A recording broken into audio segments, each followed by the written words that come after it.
오늘 우리에게 주시는 말씀은 출애굽기 2장 23절에서 25절 말씀입니다. 출애굽기 2장 23절에서 25절 말씀. 짧은 구절이니 우리 함께 한 목소리로 읽도록 하겠습니다. 23절입니다. 세월이 많이 흘러서 이집트의 왕이 죽었다. 이스라엘 자손이 고된 일 때문에 탄식하며 부르짖으니 고된 일 때문에 부르짖는 소리가 하나님께 이르렀다. 하나님이 그들의 탄식하는 소리를 들으시고 아브라함과 이삭과 야곱에게 세우신 언약을 기억하시고 이스라엘 자손의 종살이를 보시고 그들의 처지를 생각하셨다. 아멘. 지난주에 우리는 출애굽기 1장 말씀을 함께 나눴고 오늘 출애굽기 2장 전체 말씀을 같이 좀 나누고자 합니다. 23절에서 25절 말씀만 우리가 읽었지만 2장 전체 내용을 아우르면서 함께 말씀을 나누고자 합니다. 출애굽기 1장 1절은 원어로 보면은 그리고 이름은 이러하다 라고 시작됩니다. 그리고라는 접속사가 가장 먼저 등장하고 있는 것입니다. 창세기 다음에 쓰인 출애굽기의 시작이 접속사 그리고인 것은 출애굽기가 창세기와 완전히 다른 이야기가 아니라 앞의 내용과 이어지는 이야기다라는 뜻입니다.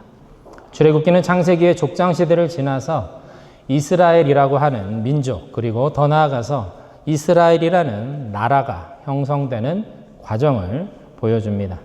창세기와 출애굽기를 이어주는 키워드는 하나님의 언약입니다. 이 언약 안에 하나님의 나라가 세워진다라는 것입니다.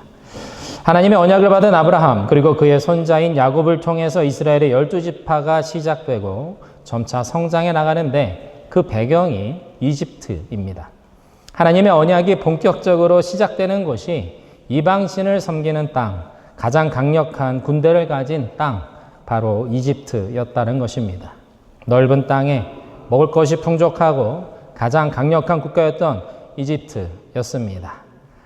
비록 이방신을 섬기는 그 땅이지만 이스라엘 민족은 그곳에서 생육하고 번성하라는 하나님의 그 축복의 말씀에 따라서 강인한 민족으로 자라나고 있었습니다. 이제 진통을 겪으면서 이집트 밖으로 세상을 향해서 한 제사장 나라로 태어날 준비를 이스라엘은 하고 있었습니다. 아이가 태어나려면 어머니의 뱃속에 압력과 진통이 점점 거세집니다. 파라오가 이스라엘 백성들을 향해서 압박의 강도를 점차 높여가는 것은 이제 하나님의 때가 되었다는 그 사인이었습니다. 태어난 남자아이들은 다 죽이라 라는 이 파라오의 서슬퍼런 명령은 이스라엘 사람들에게는 견딜 수 없는 잔혹한 일이 아닐 수 없었습니다. 사람들은 고통 가운데 밤낮으로 울부짖었습니다. 하나님이 살아계시다면 어떻게 이러한 일이 일어날 수 있는가? 그들은 말했습니다. 선하신 하나님이 어떻게 당신의 백성들을 보호하지 않으시고 돌보시지 않는가? 그러한 의문을 제기했을 것입니다. 그러나 사람의 눈으로 볼 수 없는 하나님은 사람의 생각으로는 결코 알 수 없는 방식으로 하나님의 방식으로 일하시고 역사를 주관하시는 분이십니다. 하나님만 하실 수 있는 방식으로 하나님이 아니라면 일어날 수 없는 일들을 세상 속에서 이루어 가심으로 인해서 사람들로 하여금 특별히 언약 안에 있는 당신의 백성들로 하여금 하나님의 살아계심을 찬양하게 하는 것입니다.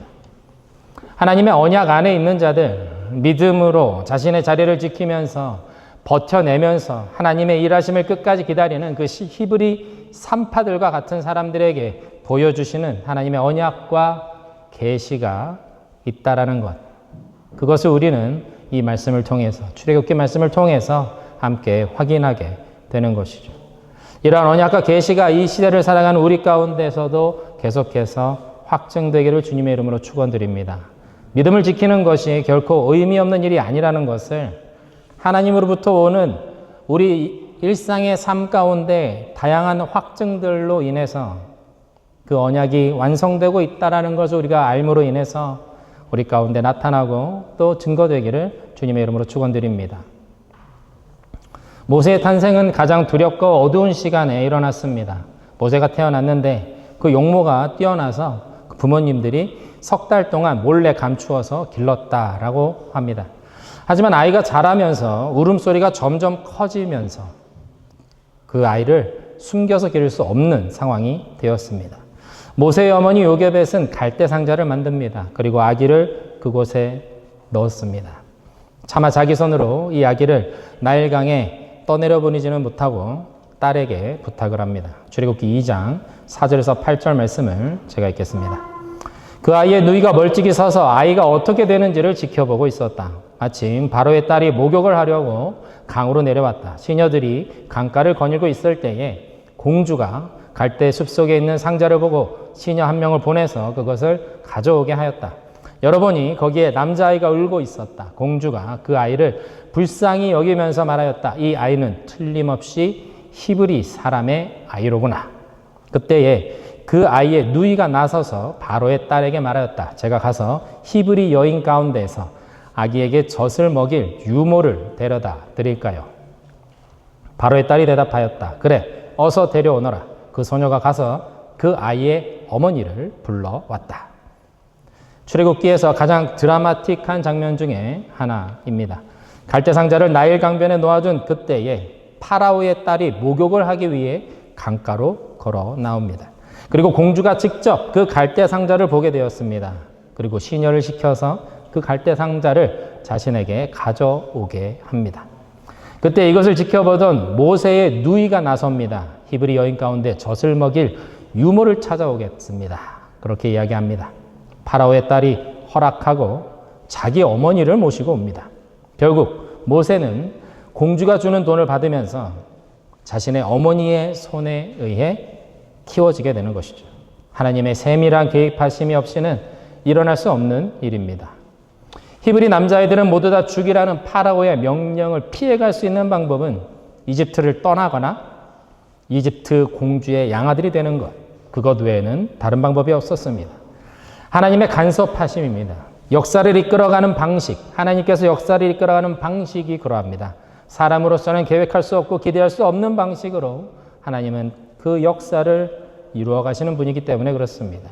이것이 우리가 오늘을 살아가는 우리의 역사이기도 합니다. 지금도 우리 삶 가운데 하나님께서는 살아서 역사하고 계십니다. 우리 삶 가운데 살아 역사하시는 그 하나님을 우리는 알아채고 인정하고 받아들이며 믿으며 그분 앞에 예배하며 살아가야 합니다. 그 하나님을 붙잡고 살아가시는 저와 여러분 되시기를 주님의 이름으로 축원드립니다. 글씨로 설명되어 있는 그 하나님, 누군가의 하나님, 그것에 만족하지 마시고 하나님께는 내 삶 가운데 말씀하시고 약속하시고 내 삶 가운데 그 역사를 이루어 가시는 그 하나님을 믿으며 나아가시는 여러분들 모두가 다 되시기를 주님의 이름으로 축원드립니다.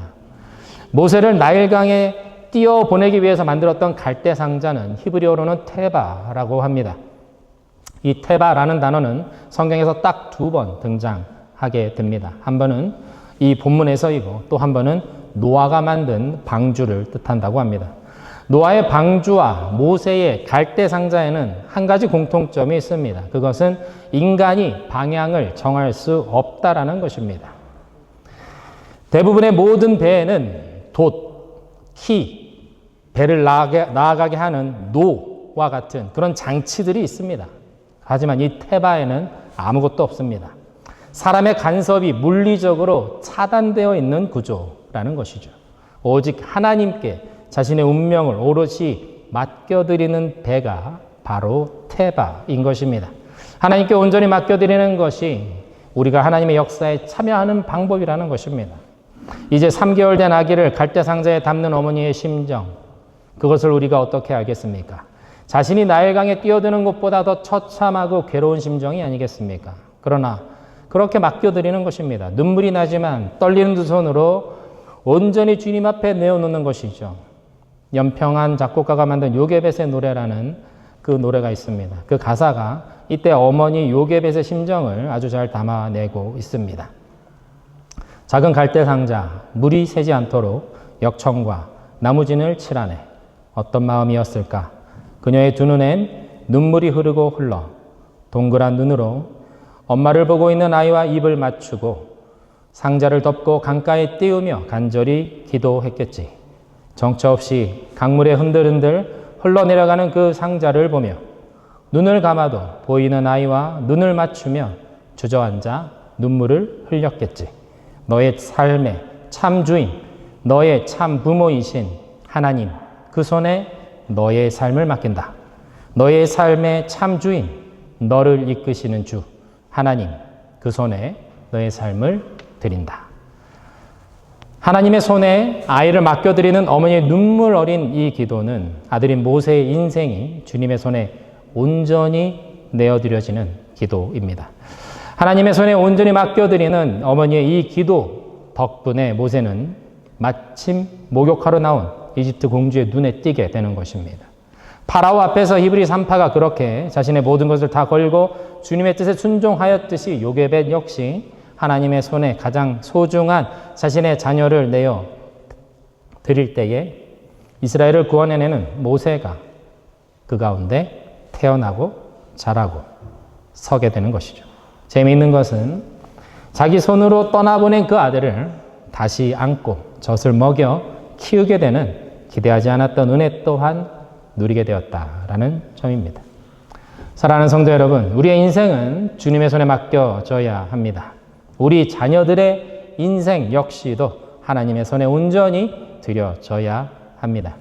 주님께 맡겨질 때 주님께서 책임지십니다. 선하신 하나님께서 직접 우리 삶에 간섭하시고 역사하실 수 있도록 맡겨드려야 합니다. 이것이 믿음입니다.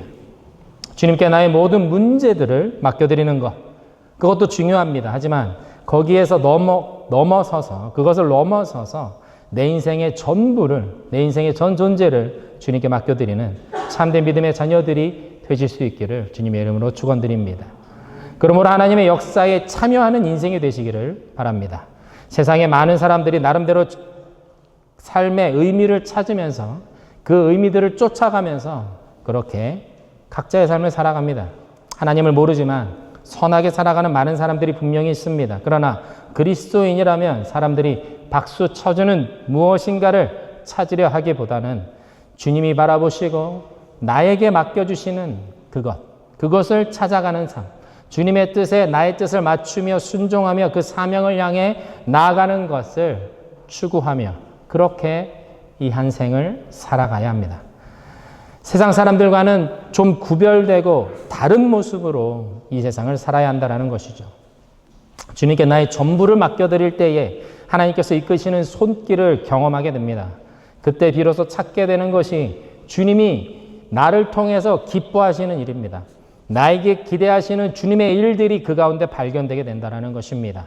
세상적인 가치와 평가, 세상적인 무엇인가에 만족하지 않고 그것의 기준을 삼지 않고 주님이 기뻐하시는 것을 향해서 일어나시는 저 여러분 되시기를 주님의 이름으로 축원드립니다.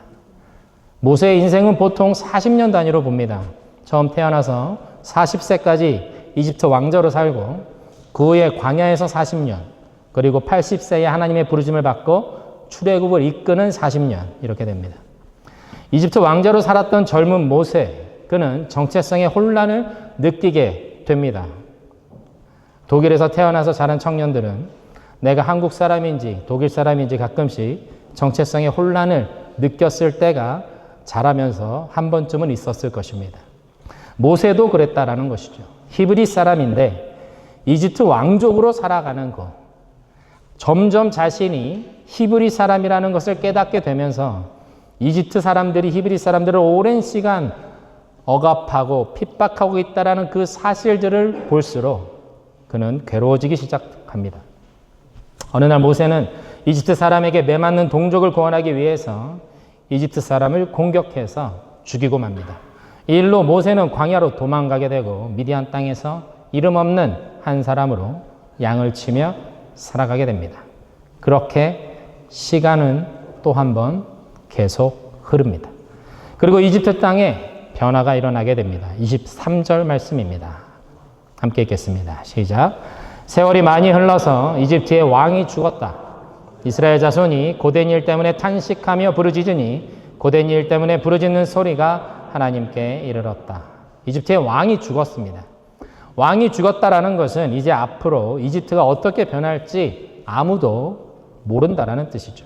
새롭게 세워지는 왕의 성향, 그리고 그가 추구하는 정책에 따라서 나라는 분명히 달라질 것이었습니다. 변화 앞에서 제국은 흔들리고 있었습니다. 하지만 성경은 이집트의 이러한 정치적인 변화에 집중하지 않습니다. 출애굽기는 이 한마디 말로 무엇인가 영적인 기류가 바뀌고 하나님의 역사가 이제 곧 시작될 것임을 암시해주고 있습니다.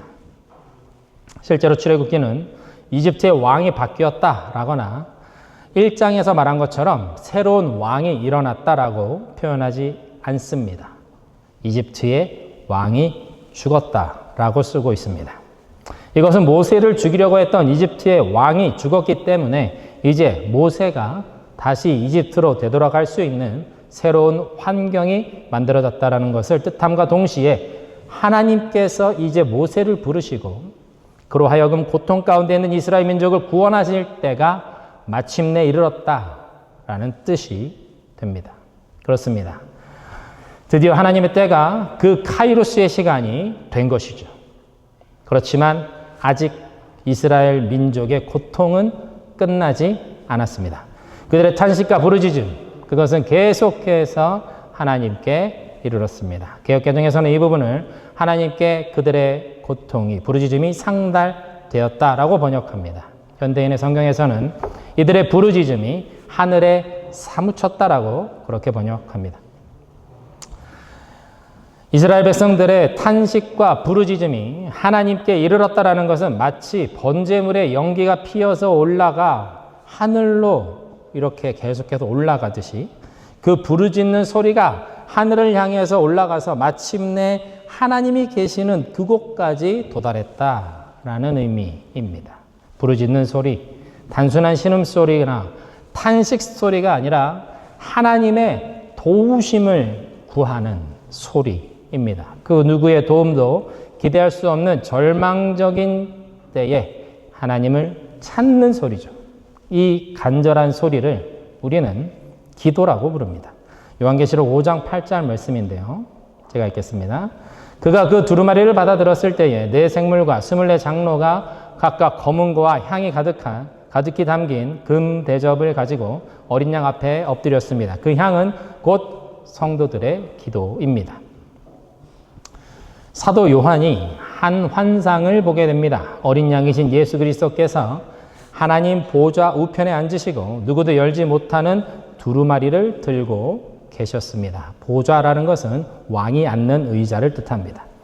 이 두루마리는 줄줄 말려있는 두루마리죠. 두루마리는 하나님의 구원의 계획과 심판의 권리를 예수님께서 하나님으로부터 받으신 것이었습니다. 이 두루마리가 열려야만 하나님의 구원이 이 땅 가운데 열릴 수 있었습니다. 근데 아무도 그것을 할 수가 없는 거예요. 그것으로 인해서 사도 요한은 울고 있었습니다. 그런데 그때 누구도 열지 못하는 그 두루마리를 6월절 어린 양으로 오셔서 십자가에서 죽으시고 다시 사신 예수님께서 그 두루마리를 받으시고 하나님 보좌 우편에 앉으신 겁니다. 그때에 네 생물과 24장로가 검은 고와 향이 가득 담긴 금 대접을 가지고 와서 어린 양 앞에 놓고 엎드리며 경배합니다.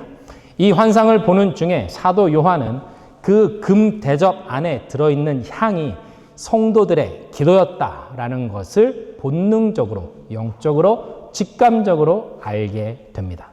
우리의 기도가 향이 되어서 하나님의 보좌 앞까지 올라간다라는 뜻이죠. 기도는 한 번에 그냥 올라가는 것이 아니다. 향처럼 계속해서 쌓이고 쌓여서 연기 기둥이 되어 하나님이 계시는 곳까지 가 닿는 것이다 라는 것입니다. 우리가 하나님께 드리는 기도의 특징 중 하나가 연기처럼 향처럼 하늘에 올라가 닿는다라는 것을 지금 말해주고 있는 것입니다. 우리의 간절한 기도가 쌓여서 하나님께 가 닿아야 합니다. 성도들의 기도는 결코 땅에 떨어질 수가 없습니다. 허공에 흩어지지도 않습니다. 우리의 기도는 하나님의 역사가 이 땅 가운데 이루어지기 위해서 하나님 앞에 계속해서 올려지는 향과 같은 것이요, 연기와 같은 것입니다. 우리의 기도는 이 세상에서 그러므로 좀 더 편하게 살기 위해 주님 이것 주십시오, 저것도 주십시오, 그렇게 주십시오에 맴도는 것이 아닙니다. 하나님께서 약속하신 일들이 있습니다. 어디에 있습니까? 성경에 있습니다. 성경을 통해서 이 땅 가운데 하나님이 하시기로 계획하시고 예정되어 있는 일들이 있습니다. 그것을 읽고 그것을 내가 받아들이고 그것을 속히 이루어 달라는 기도. 그것이 우리 성도들의 기도여야 합니다. 그것이 계시록에서 말씀하고 있는 성도들의 기도라는 것이죠. 하나님 아버지께서 기뻐하시는 기도가 자신의 필요를 위해서 세상의 것을 구하는 기도와는 다른 기도였다라는 것을 우리가 알 수 있습니다. 하나님께서 기뻐하시는 기도, 하나님께서 기뻐하시는 것을 이 땅 가운데 찾는 것이죠. 하나님께서 이 땅 가운데 이루기 원하시는 것을 구하는 것이죠. 그것이 막혀있는 것을 두드리며 그것을 열어내는 기도가 하나님께서 듣기 원하시는, 하나님이 기뻐하시는 기도라는 것입니다. 무너진 재단을 다시 회복하고 잃어버린 주님의 자녀들을 돌아오게 하는 것, 그 기도를 하나님께서 가장 기뻐하신다라는 것입니다. 그런 아버지 하나님의 마음을 헤아려서 간절히 주님 앞에 부르짖는 기도가 하나님께서 이 시대 가운데, 이 세대 가운데 찾으시며 듣기 원하시는 기도입니다. 사랑하는 민의 본교 성도 여러분, 하나님 앞에 하나님께서 기뻐하시는 기도를 쌓아가시는 저 여러분 되시기를 축원드립니다. 바라옵기는 이번 수련회를 통해서 우리의 기도의 깊이가 깊어지고 그 높이가 높아져서 주님께 상달되는 기도로, 주님이 기뻐하시는 기도로 주님 앞에 함께 하나 되어서 나아가는 그런 기회가 되시기를 주님의 이름으로 축원드립니다. 기도가 하나님께 이르면 하나님께서는 그 기도를 들으시고 그 기도에 응답하십니다. 오늘 본문 24절, 25절 말씀입니다. 함께 읽겠습니다. 하나님이 그들의 탄식하는 소리를 들으시고 아브라함과 이삭과 야곱에게 세우신 언약을 기억하시고 이스라엘 자손의 종살이를 보시고 그들의 처지를 생각하셨다. 하나님께서 이스라엘의 탄식하는 소리를 들으시고 아브라함과 이삭과 야곱에게 세우신 언약을 다시 기억하셨다라고 합니다. 여기서 기억하다라고 번역된 자카르라는 단어는 마음에 두다, 그러므로 잊지 않다라는 뜻입니다. 하나님께서 이스라엘과 그 언약을, 아브라함과 맺은 그 언약을 평소에 잊고 계시다가 어느 날 갑자기 하고 기억하신 것이 아니라는 것입니다. 그 언약은 항상 하나님 안에 있었다. 하나님의 마음에 두시고 그거를 기억하고 계셨다라는 것입니다. 우리는 그 언약을 붙잡고 그 언약 안에서 기도하는 것이죠. 바로 예수 그리스도의 이름으로 기도하는 것, 그것이 바로 그 언약, 그 약속 안에서 기도하는 것입니다. 요한복음 14장 13절에서 14절의 말씀을 제가 읽겠습니다. 너희가 내 이름으로 무엇을 구하든지 내가 행하리니 이는 아버지로 하여금 아들로 말미암아 영광을 받으시게 하려 함이라. 내 이름으로 무엇이든지 내게 구하면 내가 행하리라. 예수 그리스도의 이름으로 기도하면 예수님께서 우리의 기도를 들어주신다 말씀하십니다. 이것이 다름 아닌 십자가의 약속입니다. 시편 34편 15절과 17절 말씀에는 여호와의 눈은 의인을 향하시고 그 귀는 그들의 부르짖음에 귀 기울이시는도다. 이 공고한 자가 부르짖음에 여호와께서 들으시고 그 모든 환난에서 구원하셨도다라고 말씀하고 있습니다. 우리는 의인이 될 수 없습니다. 우리는 모두 죄인이기 때문에 그렇죠. 그러나 예수 그리스도로 우리가 옷 입을 때, 예수님의 보혈로 우리가 덮어질 때 우리는 의인이 됩니다.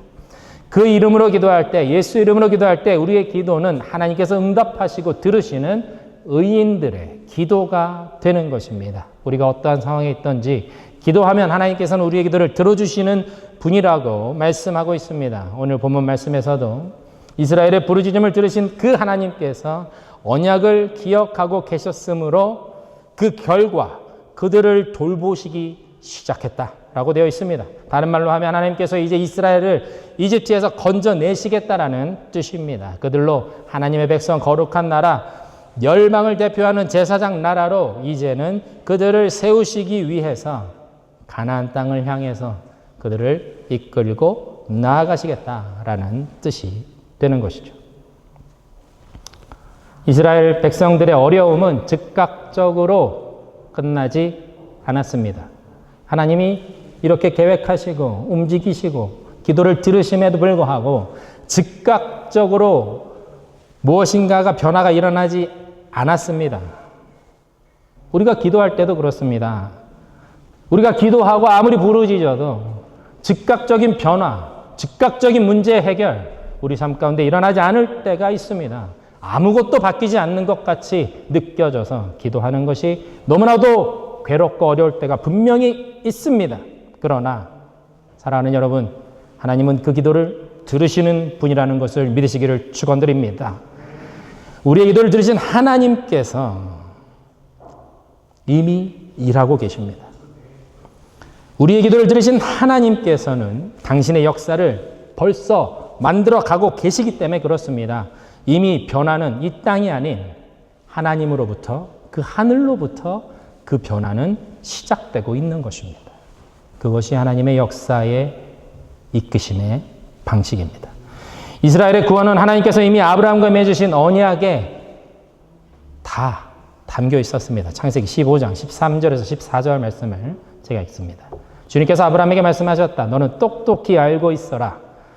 너의 자손이 다른 나라에서 나그네 살이를 하다가 마침내 종이 되어서 400년 동안 괴로움을 받을 것이다. 그러나 너의 자손을 종살이하게 한 그 나라를 내가 반드시 벌할 것이며 그 다음에 너의 자손이 재물을 많이 가지고 나올 것이다. 하나님께서 이미 계획하고 계셨던 일이 이스라엘의 구원입니다. 역사는 단순하게 요셉을 알지 못하는 새로운 이집트의 왕이 일어나서 이집트 왕조가 바뀌어서 이스라엘을 핍박한 것이다 라고 그렇게 해석할 수도 있을 것입니다. 하지만 이 모든 것은 이미 하나님의 계획하심 안에, 하나님의 뜻 안에, 아브라함과 맺은 그 언약 안에 있었다라는 것이죠.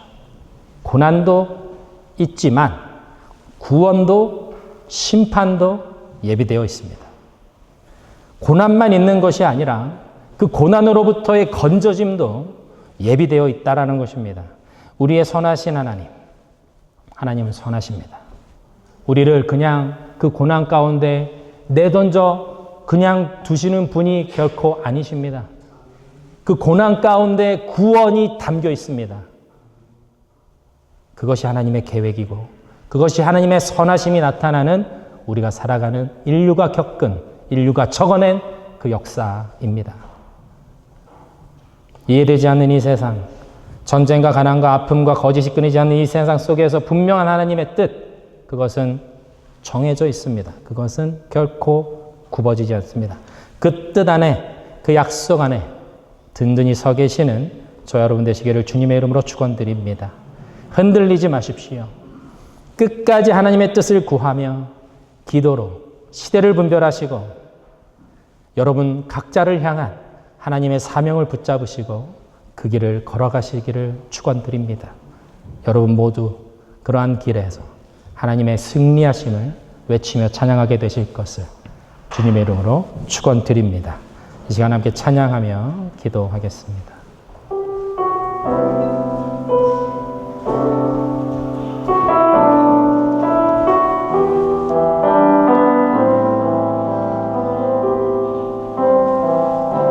날이 저물어 갈 때, 날이 저물어 갈 때, 빈들에서 걸을 때, 그때가 하나님의 때. 내 힘으로 안 될 때, 빈손으로 걸을 때, 내가 고백해 여호와 이래. 우리 모인 이곳에 주님 함께 계시네. 누리네 아버지 은혜. 적은 떡과 물고기 내 모든 걸 드릴 때 모두 고백해 여호와 이래. 주가 일하시네. 주가 일하시네. 주가 일하시네. 아끼지 않는 자에게 주가 일하시네. 주가 일하시네. 신뢰하며 얻는 자에게. 우리 날이 저물어 갈 때 한 번 더 부릅니다. 날이 저물어 갈 때, 빈들에서 걸을 때, 그때가 하나님의 때. 내 힘으로 안 될 때, 내 힘으로 안 될 때, 빈손으로 걸을 때, 내가 고백해 여호와 이래. 주가 일하시네, 주가 일하시네, 주가 일하시네. 주께 아끼지 않는 자에게 주가 일하시네, 주가 일하시네. 신뢰하며 걷는 자에게 주가 일하시네, 주가 일하시네, 주가 일하시네. 주께 아끼지 않는 자에게 주가 일하시네, 주가 일하시네. 신뢰하며 얻는 자에게. 이제 한번 같이 기도하면 좋겠습니다. 하나님의 계획, 하나님의 뜻을 믿는다는 것, 그것은 선하신 하나님의 그 뜻 안에 내가 살아가고 있다는 것을 인정하는 것입니다.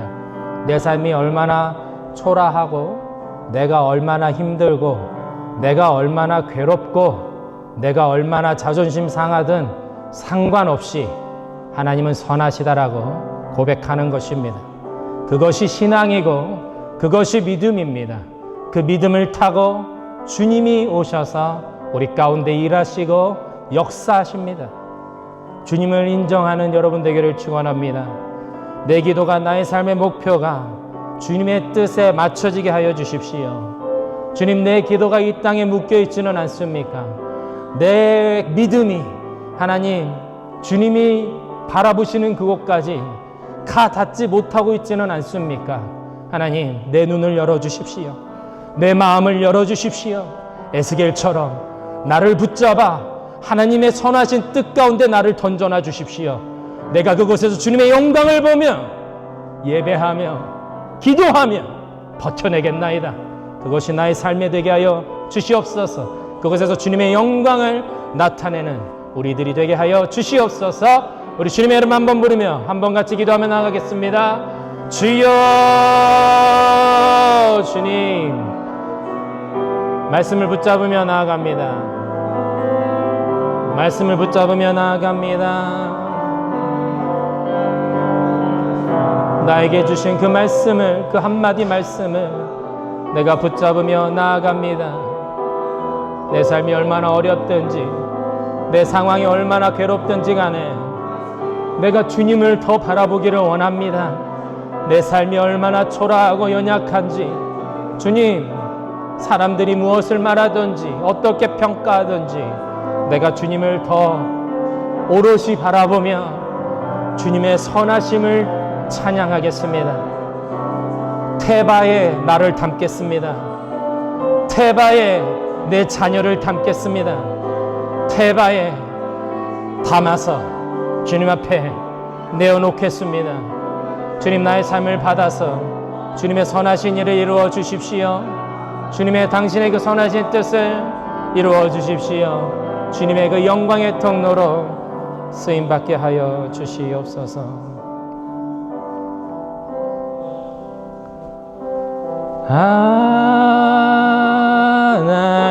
하나님께로 더 가까이 갑니다.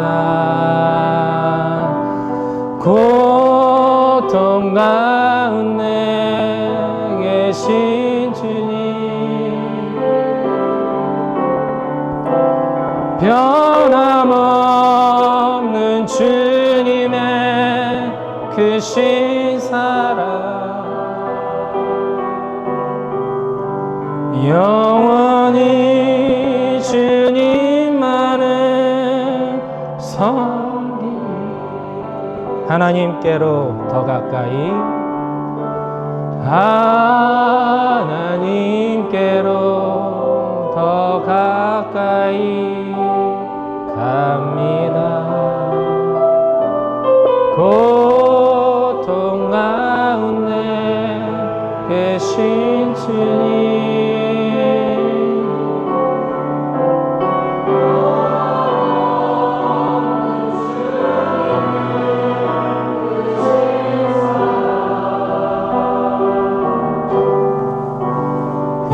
영원히 주님만을 섬기니. 사랑하는 여러분, 주님께로 가까이 가는 길이 있습니다. 그것은 좁은 길입니다. 성경은 그렇게 말합니다. 예수님께서 말씀하셨습니다. 너의 십자가를 지고 나를 따르라 말씀하셨습니다. 그것이 그리스도인들의 길입니다. 얼마나 풍요하고 얼마나 사람들에게 인정받는 길을 가든지 상관없이 세상 사람들이 보는 것과는 다르게 그리스도인이라면 누구나 자기 십자가를 지고 고통 가운데 절망 가운데 주님을 향해 나아갈 수밖에 없습니다. 사랑하는 여러분, 세상의 것에 목표하지 마십시오. 주님을 더 알아가는 것, 주님을 나의 목표로 삼아서 고통 가운데 계신 주님의 더 가까이 그분을 사랑하시는 저와 여러분 되시기를 축원드립니다. 하나님 감사합니다. 하나님의 뜻에 우리의 기도가 맞춰지기를 원합니다.